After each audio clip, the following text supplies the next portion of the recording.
coming out here after 30 years. Yeah, I ain't got nothing, but I'm gonna have something because I'm rich in personality, you know, and I'm rich in love. My family love me, and that's really all that counts. Shout out to everybody out there on Team Banky Pound, man. Appreciate the love. Pow, pow, pow, boom. Appreciate the support. 33 years of prison stories. We out here, we rolling.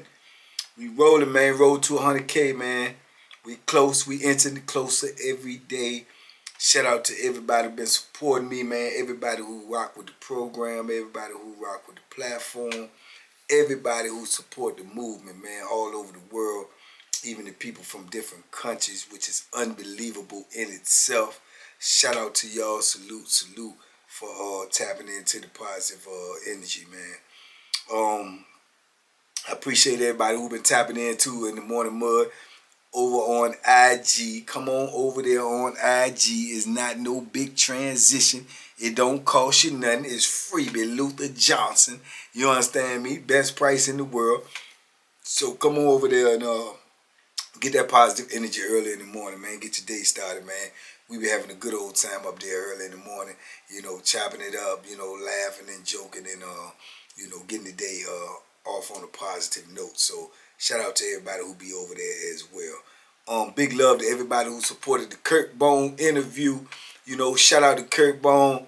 You know what I'm saying? Real DC legend. So if y'all ain't seen that interview, man, go check it out. Please go check it out, man. You might get something out of it. Today, man, I wanted to talk about this, man, which is crazy, but, you know, it is a reality, and it's most of the time in prison a reality check for a lot of dudes. You know, a lot of dudes come to prison, like I say, man, they come to prison with that mentality that, you know, they had on the street, the way they see things, the way they view things, the way they move, the way they react or act to certain things, and only to realize when you get into prison, you know what I'm saying, that formula don't work. You know what I'm saying? It don't work at all. You know, and especially in the case of dudes, like I say, they come in there this really homophobic. And they think that they're going to come in that prison and, you know, have this dislike for, you know, the homosexuals or the boys or whatever you want to call them, and be able to voice that opinion and say things to them, and it's going to be no repercussions. Big mistake. Big mistake, man. Big mistakes for a lot of reasons. Like I say, you know, nowadays, you know, not so much when I first came in, but nowadays, they, you know, you can get hate crimes for that. You can get discrimination crimes for that. You know what I'm saying? And when I first came in, it was more so because of whoever they was involved with, whatever their man was. He gonna deal with you, you know what I'm saying? Emphatically, quickly, you know, because that was just the rules, you know. So a lot of dudes was getting laid off for that. And lastly, but not least, a lot of people tend to forget that, you know, biologically, this is a man. This is a man, and some of them men can rumble, young man rumble. You know what I'm saying? Real talk, man. I done seen many a times where, you know, them people's done took care of them business they self. You know what I'm saying? They handle business their self emphatically. And I've ran across a lot of them that has been known to rumble, known to put that work in, known to put them two pieces in the biscuits together, you know? So, yeah, man. So if you come in there with that type of mentality, man, you better check it at the door. Just another tool to help you navigate your way through this crazy system that we call prison, because it's gonna be rough enough, man, without, you know, creating enemies on your own and going through some certain situations. And I'm gonna tell you right now, that's one of the hardest things to come back from in the penitentiary. You know, getting knocked out by some of them people. You know what I'm saying? You ain't gonna be able to shake that. You know what I'm saying? You're not gonna be able to shake that. The only way that you could possibly shake that is come back with the Bethlehem and put some work in and end up catching some more time. You know, end up going through the whole process of being, you know, in the hole for years and, you know, going back and forth to court, you know, going through the legal system again, getting time added on top of your time. That's it. You know what I'm saying? That's it. And you still might not shake it completely because they still gonna say it's gonna come a time you will get in a disagreement with somebody, you will get in a verbal argument with somebody, or raise your voice to somebody, and the first thing out of their mouth gonna be, man, the boy knock you out. You know what I'm saying? So it's a lose-lose all the way around the board. This also creates a fear, you know, in dudes not to get in verbal confrontations with them peoples, or not to get in any type of altercations with them, because they don't want it to come, they don't want it to come down to that. You know what I'm saying? And then, you know, if they end up losing, it can't come back from it. It ain't no coming back. You know what I'm saying? So a lot of dudes will let them get away with a lot more slick stuff out of their mouth than they would the average dude. Just because if you take a L from a dude in prison, you still gonna go through, you know, the whole gamut. You know what I'm saying? Everybody gonna look at you different. You know, you're gonna get slightly a little bit more lip from everybody. You know, a little bit less respect from everybody. But if you take a L from one of them peoples, man, your respect level is going straight down the pipe. And like I say, I know it's a contradiction, because I say it point blank, it's still a man. You know what I'm saying? Biologically, it's still a man. But it's just the way that it's perceived. You know what I'm saying? The way that they live their life, the way that they carry their life, more so on the feminine side. So you basically saying you let a feminine dude, you know, whoop you, and let alone knock you out. You know what I'm saying? And like I told you, they done had some rumbling jokers in there, man. I'm talking about, man, I can remember one. I want to say his name. He's supposed to have been well known out here on the street before he came to prison. I mean, in the area that he came from, because a lot of people claim they knew him. But I want to say his name was Carl King. I want to say that, you know what I'm saying? And the only reason I'm saying his name, because that's what everybody called him. They called him his real name anyway. So, and obviously this was his lifestyle, his whole life. So it ain't no secret. But the rumor was, right, that this joker used to, used to box. And used to be golden gloves. You know what I'm saying? This is what the rumor was. Now, when I first ran into him, I was on Greensville, and I walked in the block. I spoke about this in one of the videos, and I walked in the block, and that's the one that I said was up at the slot in the booth. They had the little silk white beater on, and the silk bottoms on. This like the dunks, and walked away from the booth on across the floor, switching and stuff. Dark skin, you know, real dark skin, and walked around in the block like that. You know what I'm saying? And once I got in the block and got to be around him, and then I, start hearing stuff about him, whatever. That's one of the first things that came up, is the Joker can rumble. You know what I'm saying? The Joker can rumble, and was known to rumble, and had already, before I got there, whooped a couple of jokers on the yard. You know what I'm saying? I'm talking straight up, like bang, bang, boom. You know what I'm saying? Put them down. And they was an older person, like at that time, was older than me at that time anyway, like probably like in their 40s or something. But they liked them young dudes. You know what I'm saying? So all their little boyfriends was like 21, 22, up in that range and stuff like that. And he was going through boyfriends, even the little time that I was around him, because they get in the cell with him and try to handle him, and boop, boop, boop, come up out that junk, knotted up, bleeding up, packing it up, getting on up out the way. You know what I'm saying? He was going through him, man. I'm telling you, this real talk. You know what I'm saying? But when you look at him, everything about him and every way he act is gonna be feminine. You know what I'm saying? He's gonna be talking feminine. He's gonna be switching. Gonna be wearing all the altered clothes. Tied up at the chest, and booty shorts on and all that. Knocking jokers out. Knocking jokers out. Oh man, you look disgusting, man. Oh gay, this guy. What? Who you talking to? Man, I'm talking to you about boop, pop, boop, boop. Setting them down. Setting them down. I said, man, but them young cats was learning the hard way.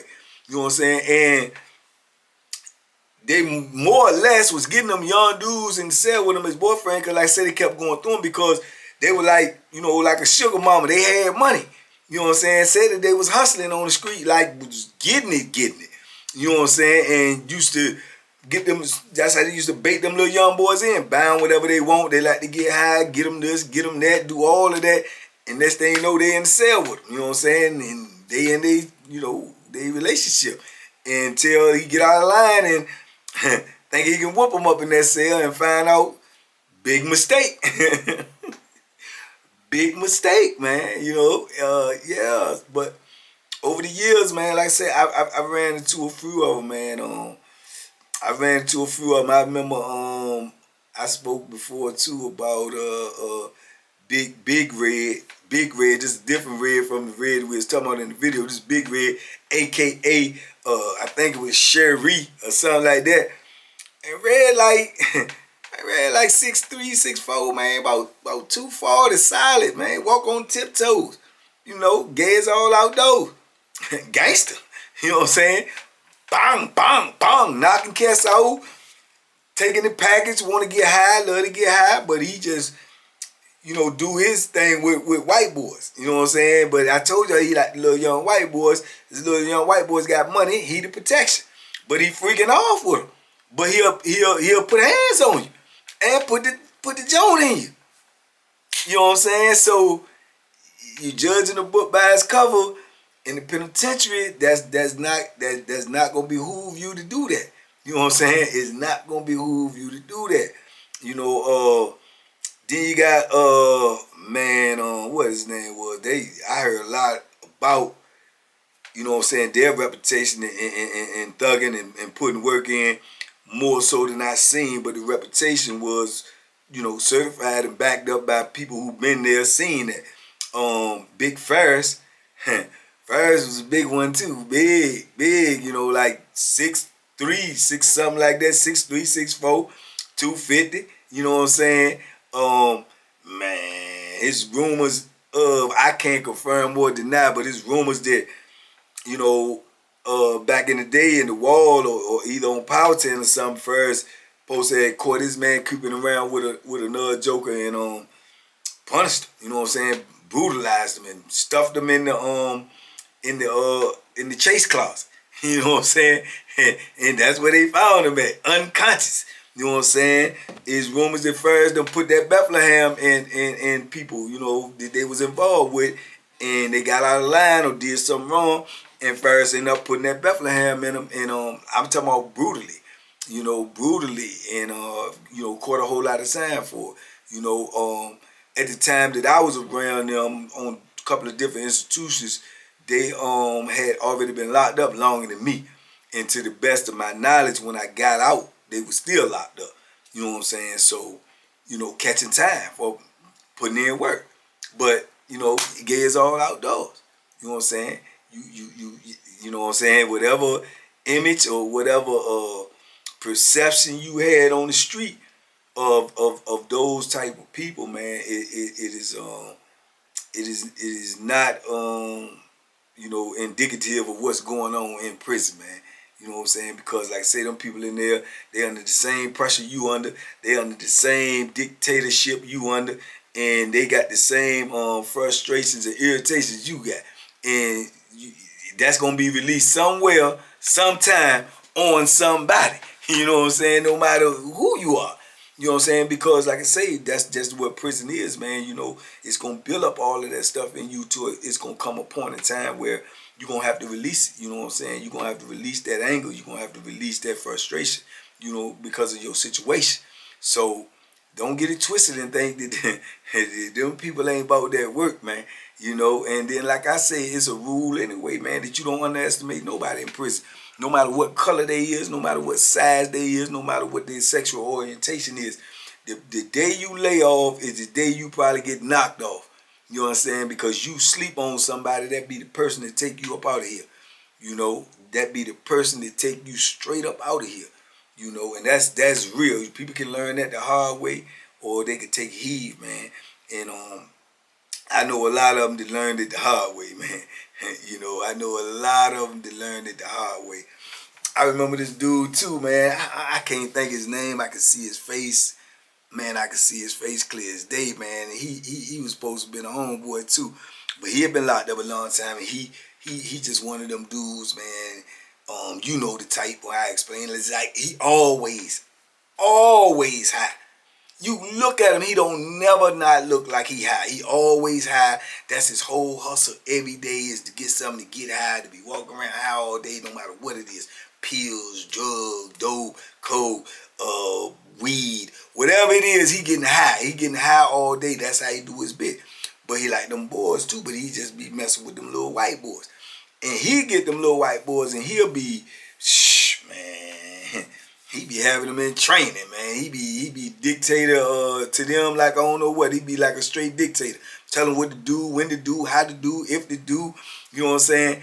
And I remember he had this little young white boy, man, and he'll push the Bethlehem, but he won't really like, can go either or. But he'll push that Bethlehem. He not gonna let you run over him, take nothing to him, disrespect him or something like that. But I remember he had the little white boy, man, and I remember dude in the block, man, cussed the little white boy out, called him all types of names and whatnot. So he was gone to work. So when he come back and he find out about it, he pull up on the dude. Because the dude really won't built like that neither. But he pull up on the dude with the white boy. And he gonna make the white boy straighten it. Yeah, he gonna make the boy straighten it, So that was crazy because he tell him, you got something to say to my people.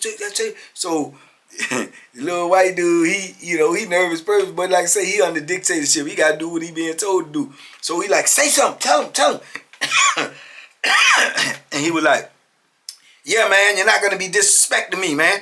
You're not going to be disrespecting me. And dude like, yeah, all right, whatever, man. You said something to me, I said something to you. So he was like, man, I told you, man, you're not going to disrespect me no more. MFer, So dude like, man, watch your mouth. So he's standing right there. He was like, stand up for yourself. Stand up for yourself. He said, make me, man. So they get ready to get it in. So then he just grabbed his boy. He said, nah, come on. He said, don't worry about it. You want to see him? You'll see him. Yeah, we don't get locked up. We don't get locked up out here. You'll see him though. Yeah, come on in the stairway. When we go to chow, just slow up in the stairway. Wait till everybody get in. So now they like he gonna make him run with the dude. You know what I'm saying? That dude stuck. You know what I'm saying? He's stuck. What can he do? He can't decline. He can't say, nah, I ain't trying to fight him. What can he do? So he like, all right, whatever. Man, they call child. Dudes be wanting to linger back and watch being nosy, which is a no-no in prison, so you got to keep it pushing because everybody know what's going on. So they go down there and they go on the child or whatnot, and him and the dude people is right there in the hallway. So they square off. They go to get, like they gonna get it in. So he, to my understanding, grabbed the white boy and said, get him. So he pushed the white boy to him, and dude take off on him. Bam, bam, bam. So white boy covered up and just started swinging wild. And he bagging up, and supposedly the white boy catch him. Bam! And he fall and hit the stairs. And he on the stairs, boom, bust his head. Got a little busted nose from the punch. The white boy jump on him and dang, dang, dang, dang, just go wild on him and everything. So he pulled the white boy up off him. Told him, all right, that's enough. Let's go. Get upstairs. Push him on upstairs. Turn around and tell the dude. He laying down there a little dazed and bleeding and everything. And then he scream on him and say, yeah, now if you say something else to him, MF, I'm going to kill you. B, and walk on up in the junk. So they come up in the block. Come back up in the block and telling everybody what happened. Yeah, you know what I'm saying? Well, man, he whooped him. That's what happened. You gonna see him when he come in here. You gonna see him when he come in here. He whooped him. He soft. He ain't nothing. You know what I'm saying? Trying to show off, trying to shine on some people. Yeah, I ain't even touch him. People whooped him. You know what I'm saying? So he come up there a little later. He coming up in his jump. A little blood dripping from him. He hobbling like his ankle, you know what I'm saying, hurt or whatnot. Got a little knot in his head, little blood in the back. He done cracked this little joint in the back from hitting the stairs. So he come up there, and dudes immediately just start laughing at him and joking on him. Immediately. And he trying to make he trying to make excuses, which truly, I don't know how funny it's gonna be to y'all, but to me, it just was hilarious. And dudes started saying this and using this as a saying, man, joking, man. I'm talking literally for months. This how it be in penitentiary, man. Any little news is big news and gonna last a long time because there ain't nothing going on. So dudes was asking him what happened. He was like, "Yo, yeah, I mean, you know, I was beating him and everything. He just was swinging all wild and everything. Then I ain't know if they was gonna jump me or nothing, but I was whooping him and everything, man. But then he was swinging wild, and I tried to shift my weight and my ankle twist, and I failed. He ain't like he hit me and dropped me. I failed, and then he just got on stopping me and started hitting me. But my head had already hit the back of the the stairs, and I was already boosted. But he ain't like he whooped me. He ain't really whooped me. So dudes is laughing and everything, and then one dude just kept on saying, "What happened? He shift your weight?" He said, "Yeah, I shift my weight, and when I shift my weight, man, my ankle gave out." That's all dudes was saying for months. Man, don't make me shift your weight. I know prison stupid, man. Dudes was saying that, man. Dudes get in mock arguments or get, man, I'm gonna shift your weight up in here. So that's what his excuse was, man. He shifted his weight, man. He shifted his weight, so you know, down goes Frazier. Down goes Frazier.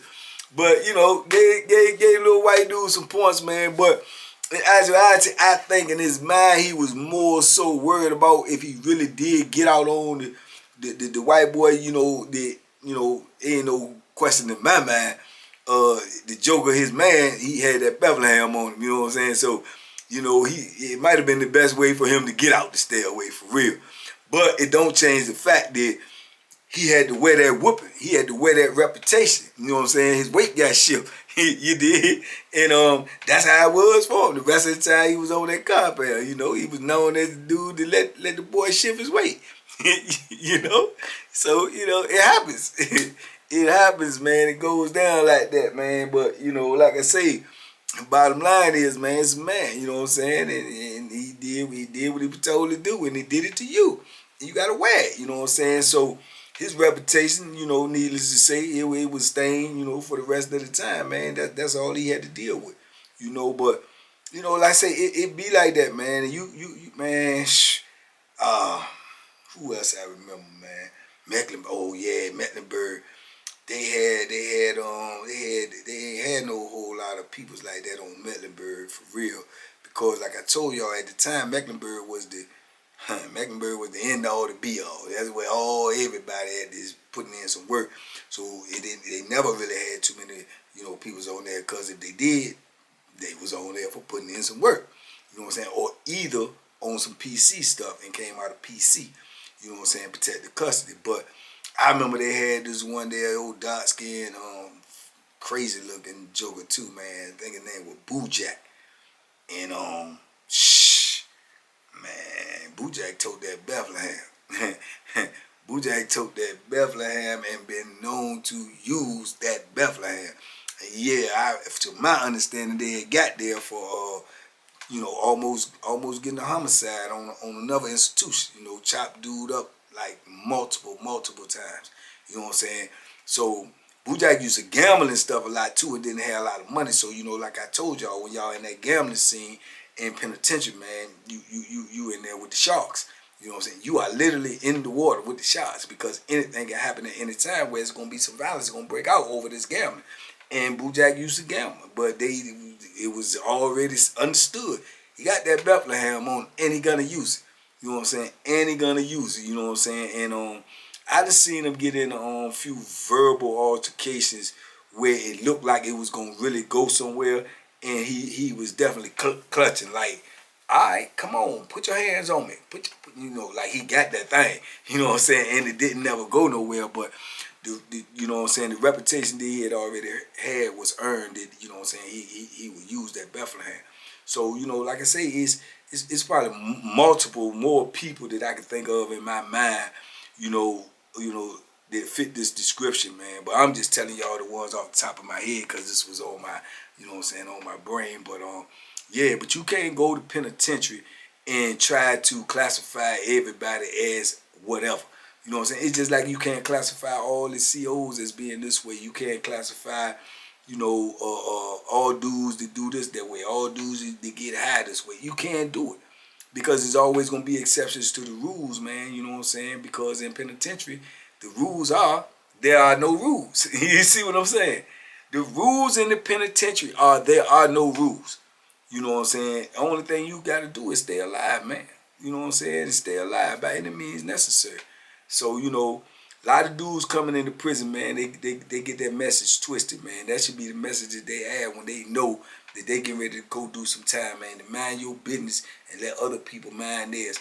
And if they doing something that you don't like, something that you don't approve of, something that, is against everything you stand for, guess what? It still ain't none of your business.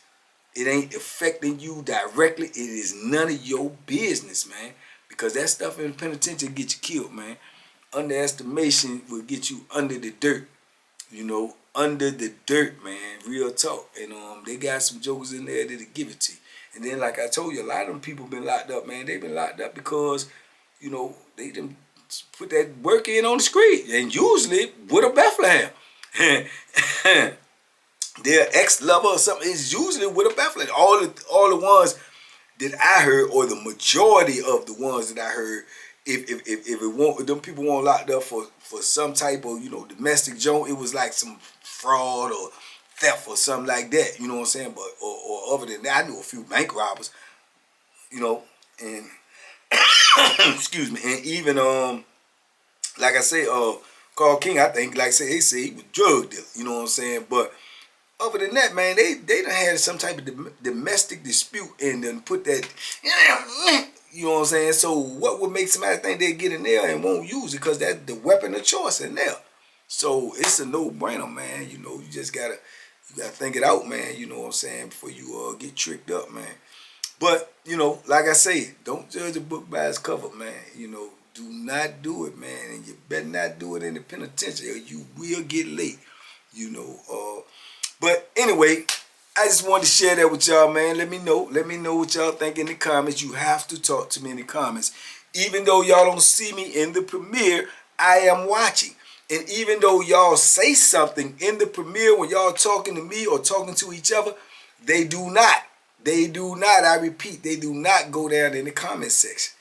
In the comment is what moves the algorithm. So I'm asking y'all to, even if you conversate with each other in the chat, man, of the premiere, man, please leave a comment of what you think, what you want to ask a question, or what you want to say to somebody, or say hi to somebody. Just leave a comment in the comment section.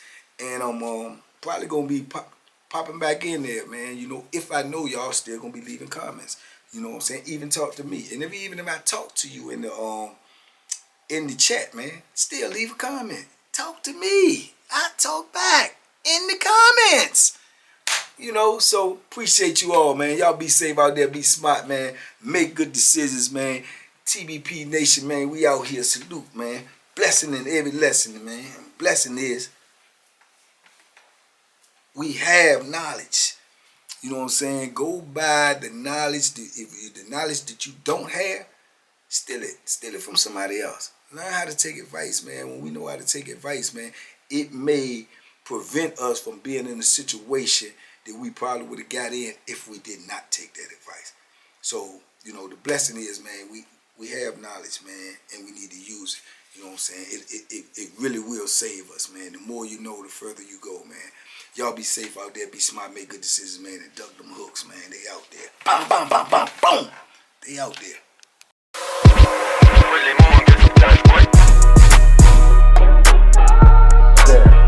The banky special. Yeah. Pure delicious. Pure deliciousness, man. My name is Banky, man. Everybody calls me Banky. That's the name that I got from my grandmother when I was young. I'm coming out here after 30 years. Yeah, I ain't got nothing, but I'm gonna have something because I'm rich in personality, and I'm rich in love. My family love me, and that's really all that counts.